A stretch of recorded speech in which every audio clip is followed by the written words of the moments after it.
Jean, au chapitre 2. Première épître de Jean, au chapitre 2, à partir du verset 28.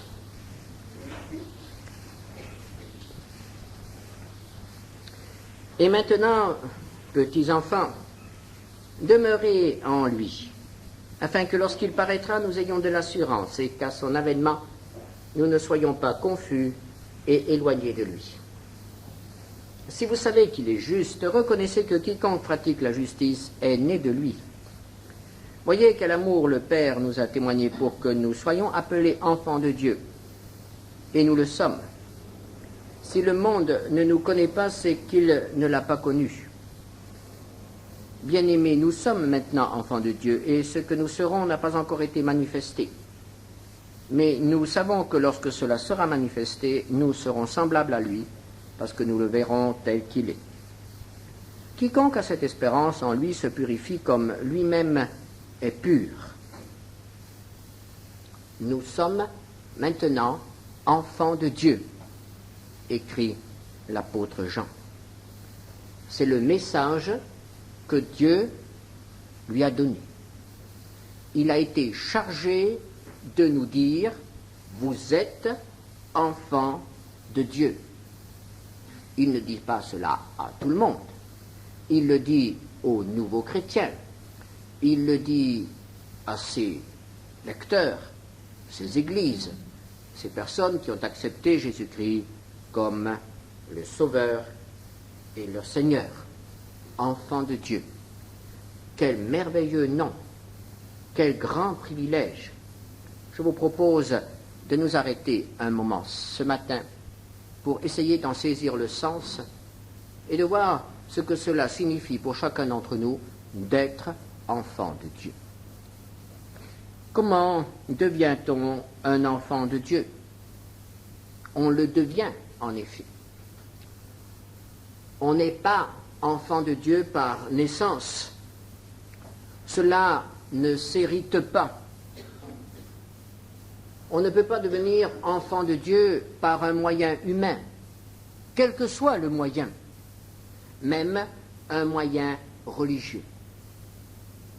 Une cérémonie religieuse ne peut pas faire de nous des enfants de Dieu, que ce soit le baptême, même le baptême des adultes, que ce soit la confirmation, que ce soit quelque autre cérémonie ou quelque autre rite, que ce soit même la participation au repas du Seigneur, enfant de Dieu, nous ne pouvons pas le devenir par ce moyen. L'apôtre Jean écrit dans son évangile au chapitre 1er, verset 13, en parlant de ceux qui sont enfants de Dieu, lesquels sont nés non du sang, c'est-à-dire ils ne l'ont pas hérité, ni de la volonté de la chair, ni de la volonté de l'homme. La volonté de l'homme ne peut pas faire de vous des enfants de Dieu. Aucun homme ne peut faire de vous un enfant de Dieu.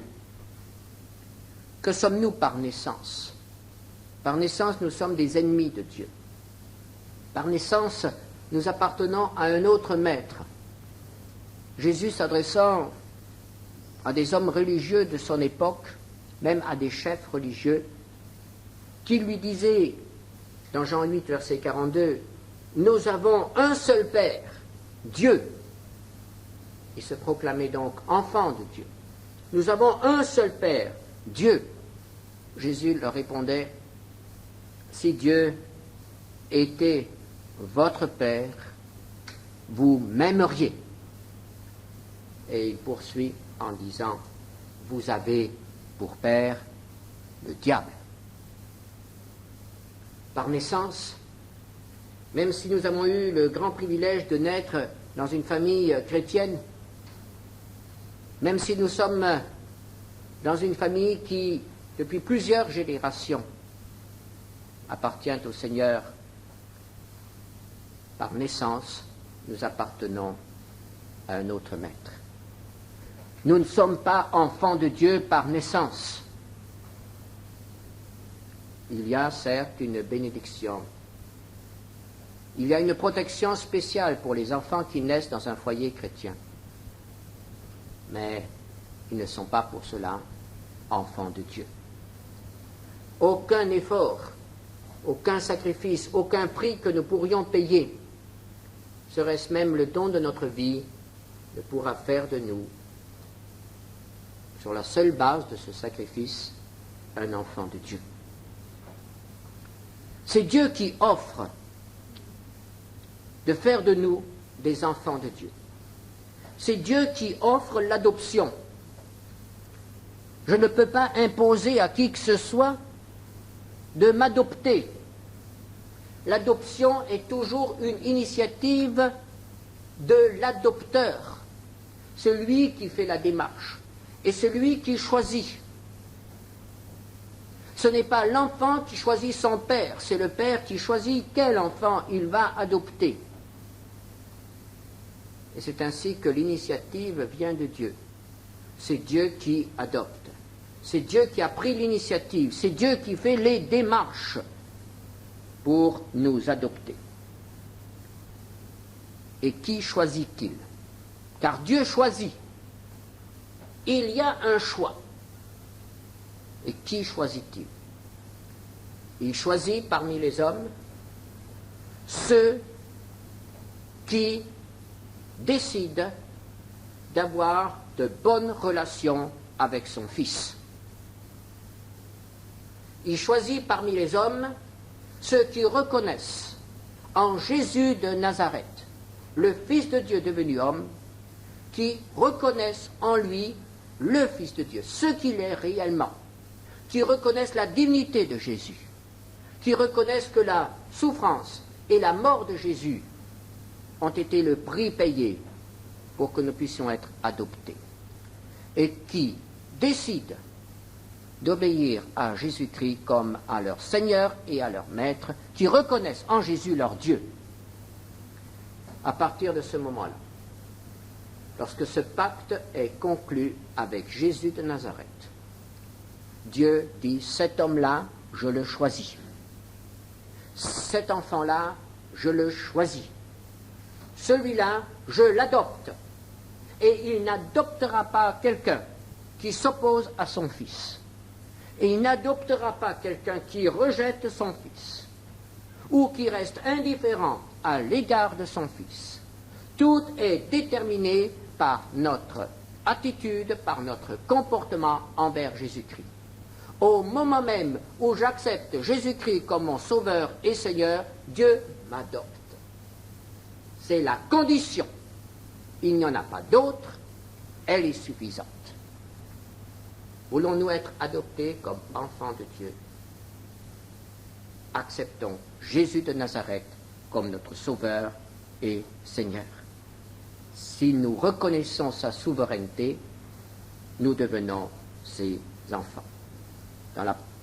Dans le premier chapitre de l'évangile de Jean, cela est exprimé très simplement, très clairement, à tous ceux qui l'ont reçu, la lumière, le Fils, et il a donné le pouvoir de devenir enfant de Dieu. Recevoir Jésus-Christ permet à Dieu de m'adopter comme son Fils.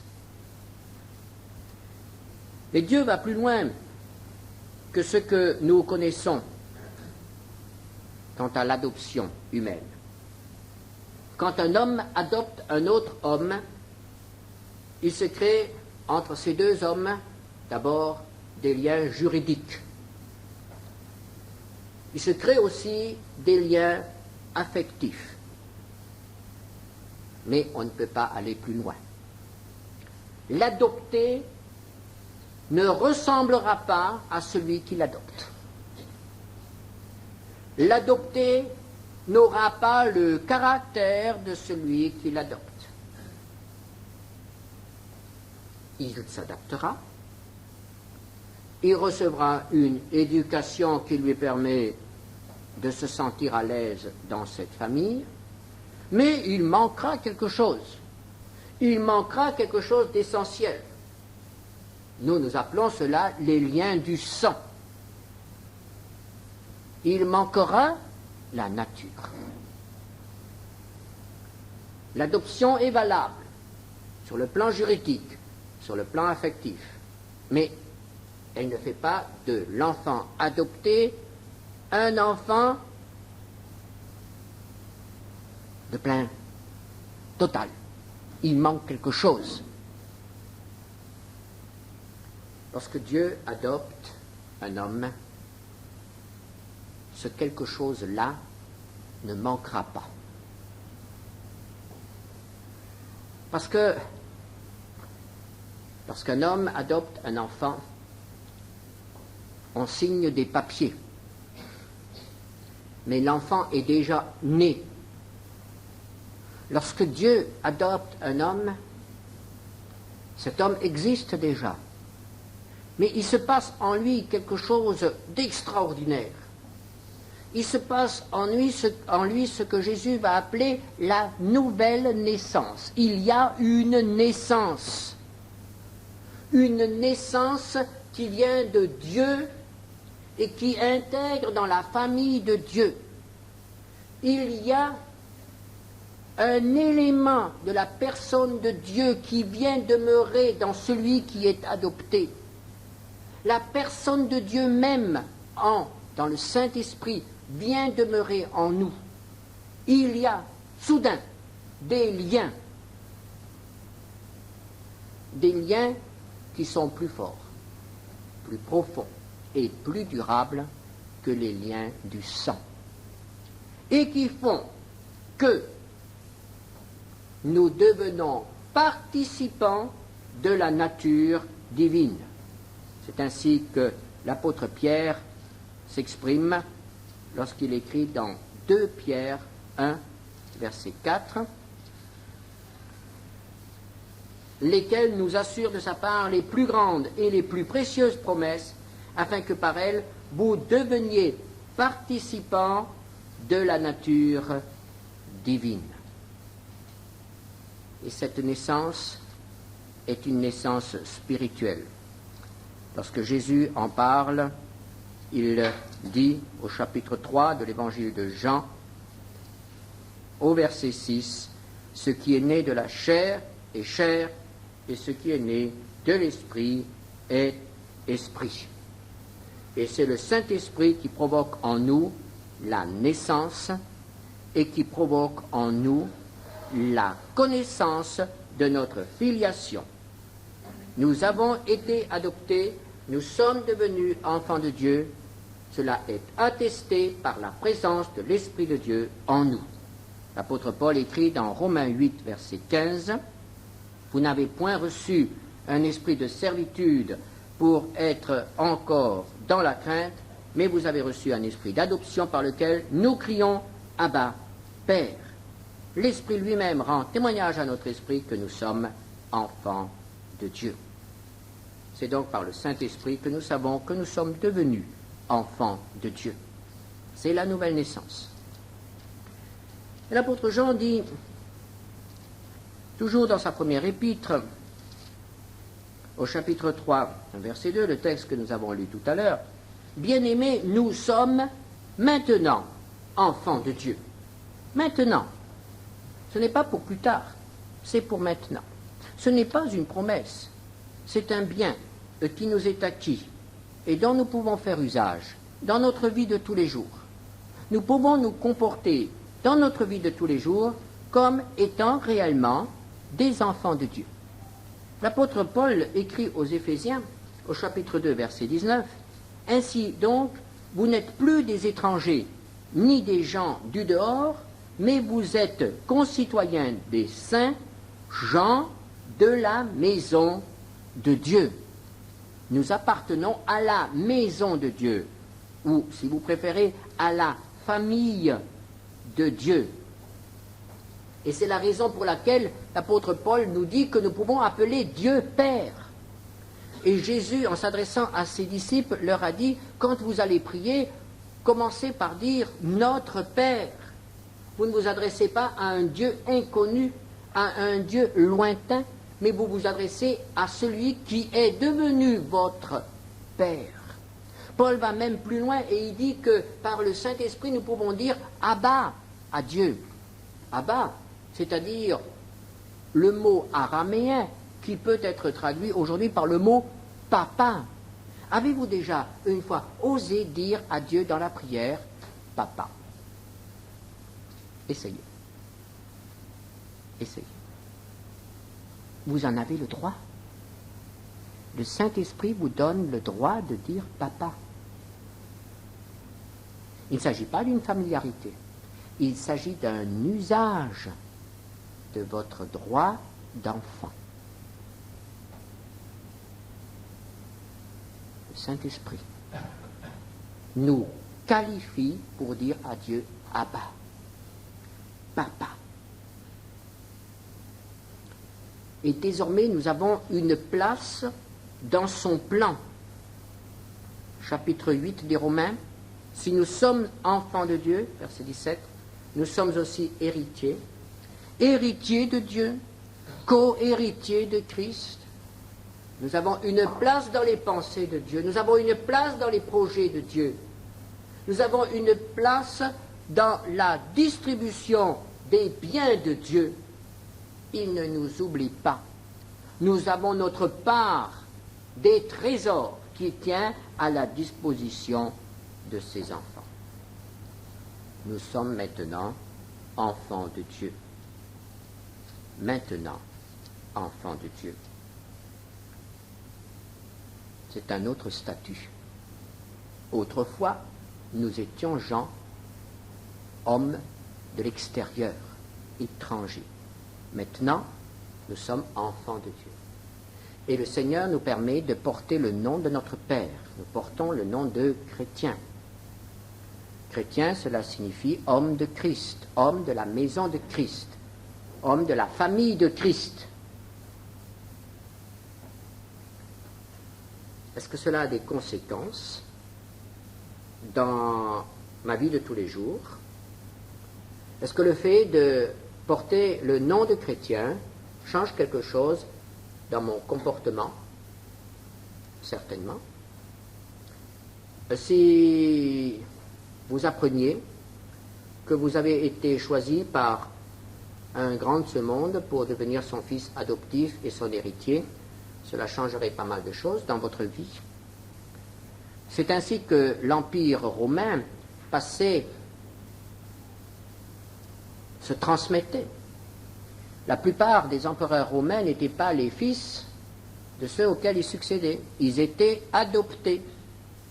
Ils étaient adoptés par l'empereur régnant. Et vous pouvez vous imaginer tous les conflits, toutes les intrigues que cela pouvait déclencher.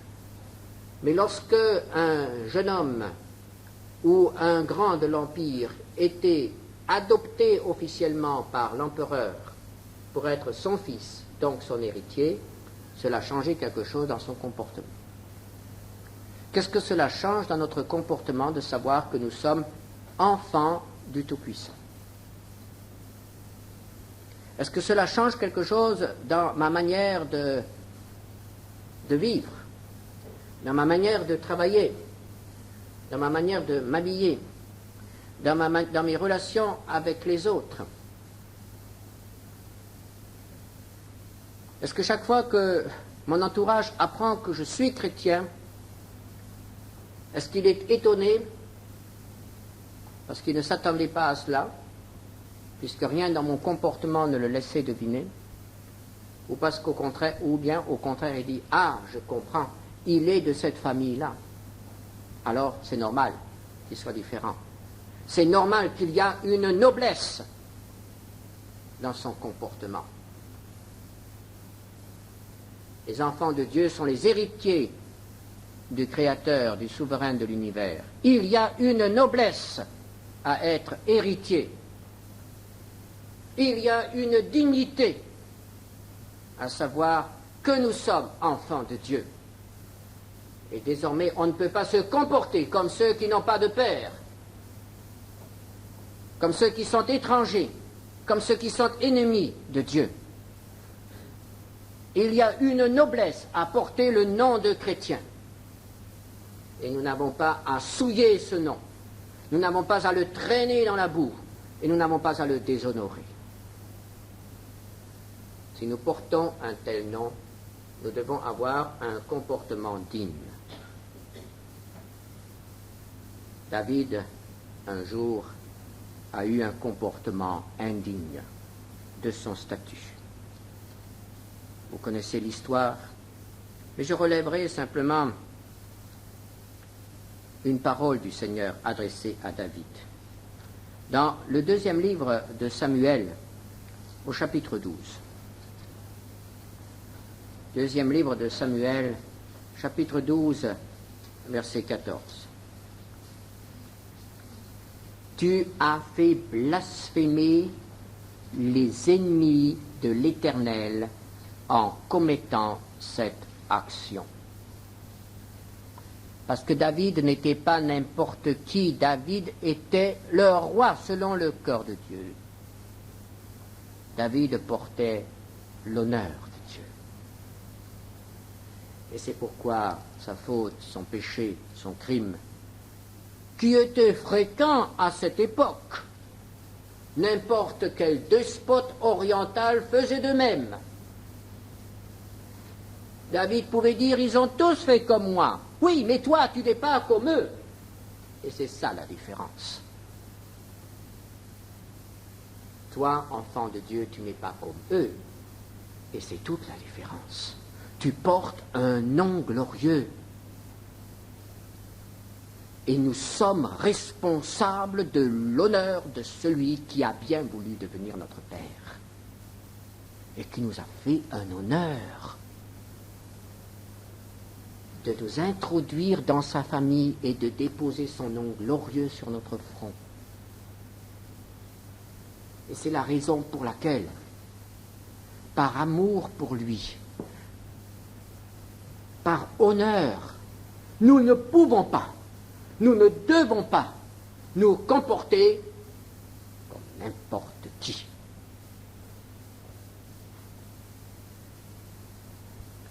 Mais il y a un autre aspect à cette filiation. Si je suis adopté par quelqu'un, par un puissant de ce monde, par quelqu'un qui a des moyens, alors évidemment, mes moyens s'en trouvent aussi, s'en ressentent aussi. Et au lieu de vivre petitement, je vais pouvoir me permettre certaines choses auxquelles je n'osais même pas rêver. Rassurez-vous, je ne vais pas vous parler de choses matérielles maintenant. Ce n'est pas parce que nous sommes devenus enfants de Dieu, le Père qui a dit l'or et l'argent sont à moi, que je vais vous dire allez-y. Non, il ne s'agit pas de cela. Dieu nous donne d'autres trésors. Par exemple, première épître de Jean au chapitre 5, verset 4. Tout ce qui est né de Dieu, ça nous concerne, tout ce qui est né de Dieu triomphe du monde.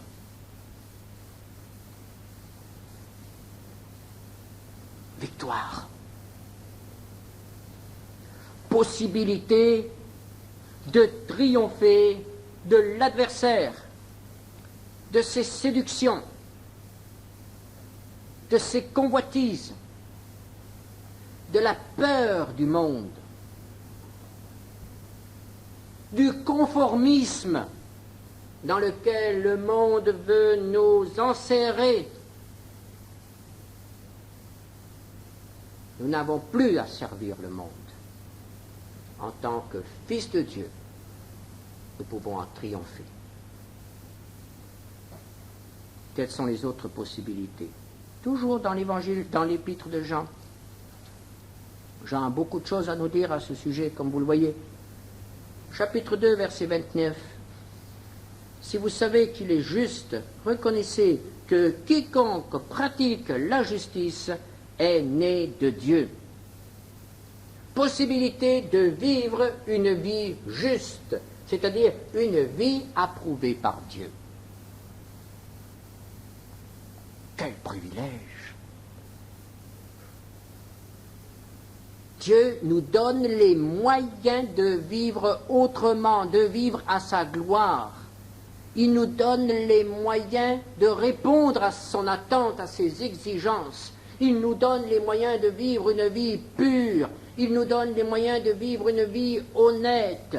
Il nous donne les moyens de vivre une vie remplie du Saint-Esprit, portant le fruit de l'Esprit. Il nous offre ces moyens-là. Ces trésors sont à sa disposition. Les trésors du Père pour ses enfants. Toujours dans la première épître de Jean au chapitre 4, verset 7, « Bien-aimés, aimons-nous les uns les autres, car l'amour est de Dieu, et quiconque aime est né de Dieu et connaît Dieu. » Nous vivons dans un monde de haine, d'agressivité et d'égoïsme. Et voici que Dieu ouvre son coffre-fort et il nous dit, « Mon enfant, tu n'as plus d'amour. Viens, puise. » Tout l'amour de Dieu est là, à notre disposition. Tout. Nous n'avons aucune excuse si nous sommes pauvres en amour. Nous n'avons aucune excuse si nous ne sommes plus capables d'aimer. Aucune excuse, parce que le trésor est là, à notre disposition, et il nous l'a donné. Il suffit de puiser. Voilà les possibilités offertes aux enfants de Dieu. Et c'est pourquoi le nom de Dieu, le nom d'enfant de Dieu, est un titre de noblesse.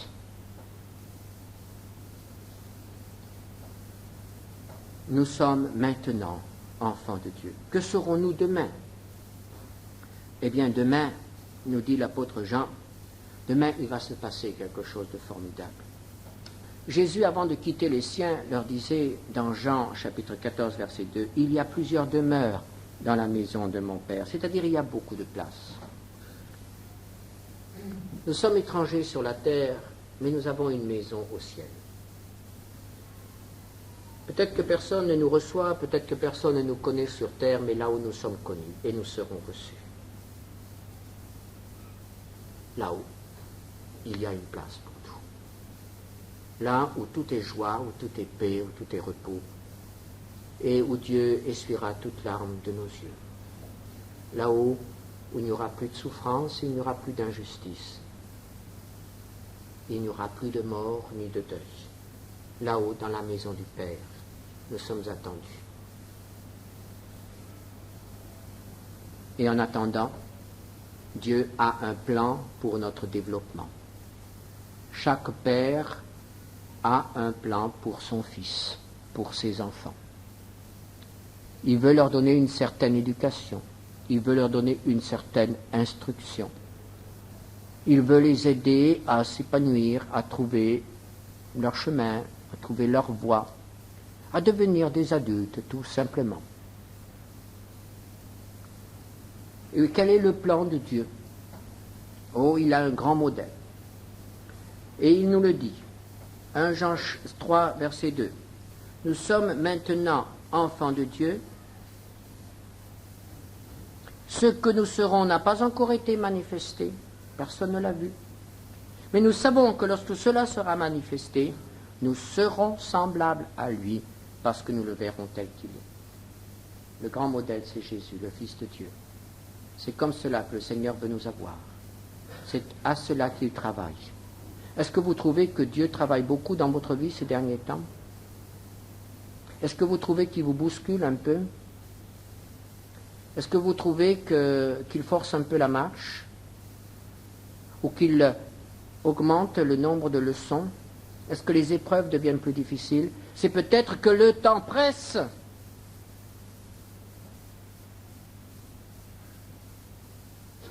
C'est peut-être qu'il y a encore beaucoup de travail à faire dans notre vie pour que nous soyons semblables à lui. C'est pour nous éviter d'arriver là-haut à demi achevés.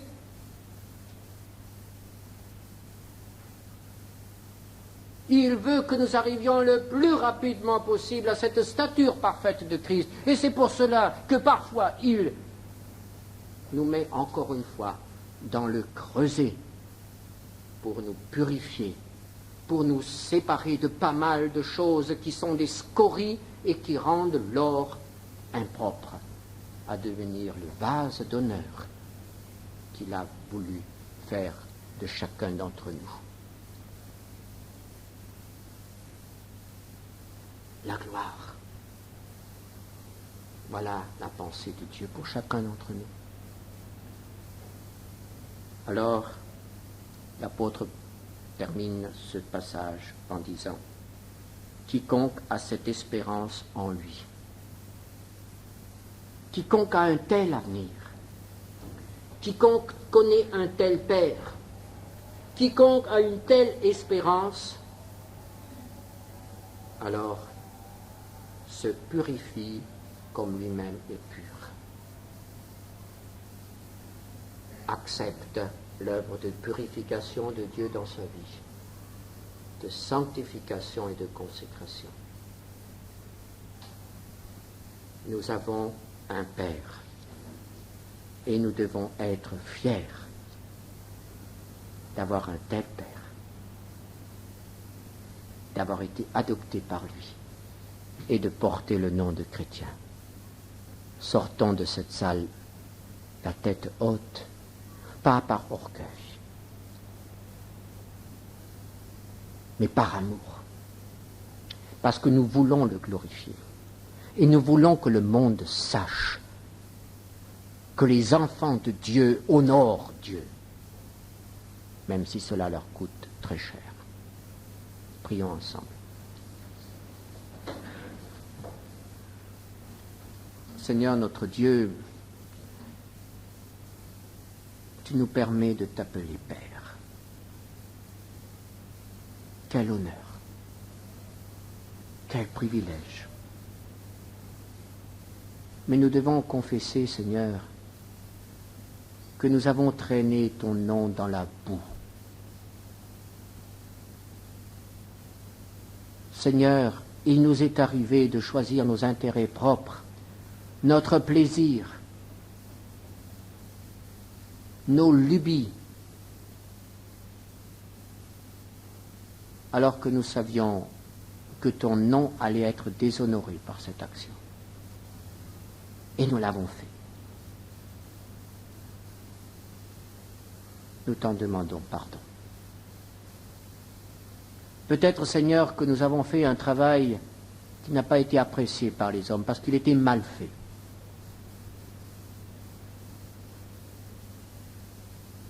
Mais nous étions tes enfants. Et peut-être que le monde a blasphémé ton nom. Parce que nous avons dit que nous sommes tes enfants et nous avons fait un mauvais travail. Peut-être que nous avons eu de mauvaises réactions concernant des intérêts. Nous avons peut-être été injustes. Mais nous sommes tes enfants et nous portons ton nom. Nous te demandons pardon. Ô Seigneur, rends-nous vigilants. Permets que nous réalisions ce que cela signifie que de nous dire chrétiens. Et merci pour les trésors d'amour, de justice